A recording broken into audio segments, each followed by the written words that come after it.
everybody, welcome back to the channel. This is your host, Prickly Hedgehog. Thanks for tuning in for another weekly update on news and information about DCS World, brought to us, of course, via Eagle Dynamics.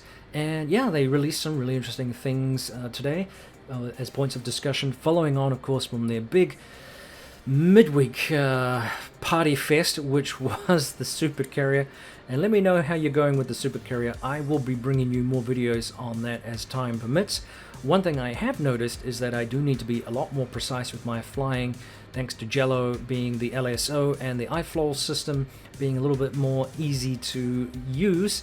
I have found that things I probably got away with on the Stennis, I am not getting away with quite so much now, and it is changing my flying habits, which is probably a good thing. I try not to beat myself up too much because I recognize that really it's the top 1% of the Navy's pilots that are doing this kind of flying. It's not for everyone. Nevertheless, it is an interesting challenge and I really enjoy it. So again, great module in the game.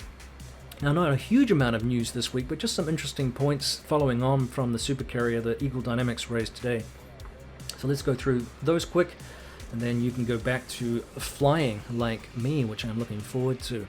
Well, obviously the sale is over for the standalone product, the free-for-all event. That's done now, unless of course you still happen to have the Steam edition. Remember though, the keys won't always work between both modules. Be aware of that. But if you have the Steam edition, your sale ends on the 27th of May. Now, one of the things they talked about with the open beta, which I thought was really interesting, and this I mentioned last week, which was, or not last week, but on Wednesday, I should say, there was a talk about sort of graphical improvements, general game improvements, and this was apparently a sweep over in terms of optimization to take advantage of the latest graphic drivers and also processor performance as we work towards an efficient CPU load management system.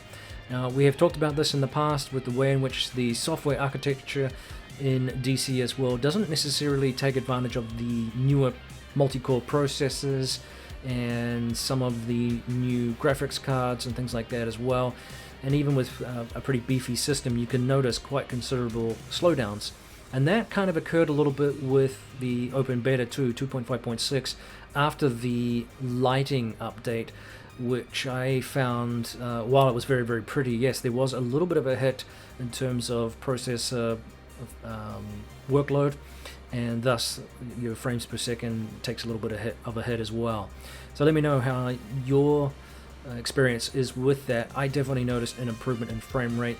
I was worried that we were going to have some slowdown, and Wags did talk about, the more polygons you have in terms of objects on the ship, that's going to have some sort of effect, typically depending on your system, and therefore it's going to have ultimately an effect on your frames per second.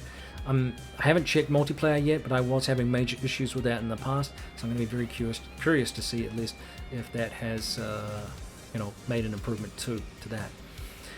So yeah, the Super Carrier really did dominate news this week, and of course, generally speaking, I think it's been well received. Again, let me know what your thoughts are on it, and I've been very impressed with what they've done. Continuing on from that, they did say a large number of updates to the environment. They have talked a lot about bug squashing as a result of the performance updates and improvements that they've made, which have been good. Number of campaigns, as I mentioned earlier in the week, have had tweaks done them so that they're compatible and accessible. The Hornet and the Viper received major updates, and then of course the Mirage and the Harrier from Razban saw some tweaks, and notwithstanding heat blur, which was really important because heat blur was able to do some updates, but also we know that the F-14B of course is compatible with the Super Carrier, which was a real bonus in my opinion. A little mention here too from LeatherneckSimulations.com, Magnitude 3. They are doing some work, or have done some work, on the MiG, which was long overdue and needed some love apparently, so they have done that. I kicked around buying the MiG-21, but just didn't get into it. I just ran out of time, and that kind of hampered my decision to pull the trigger on buying it. I know a lot of people find it pretty popular, and it does get a lot of positive reviews, but I just couldn't get into it within the time constraints that I had. So sadly, it is not in the hangar at this time. Maybe that will change in the future. Let me know what your other favorite aircraft are, or if you own the MiG-21. Like I said, I've heard a lot of good things about it, but it just wasn't I don't know, it wasn't biting me.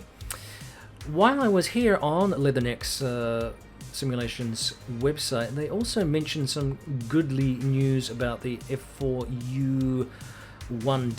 I was going to say 1B, but it's 1D Corsair. They are working on that, and it looks like it's going to be released as sort of a package similar to the F-18C with a Naval Assets Pack. I don't know what the purchase price of these things are going to be, whether they are going to be bundled or what. Nevertheless, there was a recognition that the aircraft is a naval one and needs accompanying assets, which is exciting. There are some pictures on the website, and I will put in a link below for you to find and explore on your own. One thing that I thought was nice that came out of this too is the Vaught Aeronautics F8J Crusader has been mentioned here, and they are saying that as with the Corsair module, another Vaught creation is a few steps closer to release. The work on a proper final model and texturing for it has begun, while at the same time possession of the simplified model allows us to begin basic coding. We've managed to successfully go through initial implementation comprised of core files, allowing us to operate the aircraft both as an AI unit and as player controlled. Currently we're focusing on adding more functionalities and improving aircraft integration into the DCS world environment, which is exciting. So yeah, again, a good reason to be excited about all the things going on in the DCS world at this time. We are getting some good modules in the game, and I am pretty happy about the super carrier. Like I said, there's lots of choice right now, and it's a good time to be a sim pilot. So let me know how you're doing and what you're flying right now. I think that'll do for this week. Most of the stuff we have already covered. We know that the F-18's air-to-ground radar development has had some love here as well, but there was it was going to be released this week, but due to technical reasons, it has been moved to the 3rd of June, so not too far away. The supercarrier, of course, at this time will receive some more work as well, so that includes pattern re-entry after a wave off or bolter. Basically you just carry on over the flight deck and then have to rejoin the stack area, and also they're talking here about the automatic carrier landing support.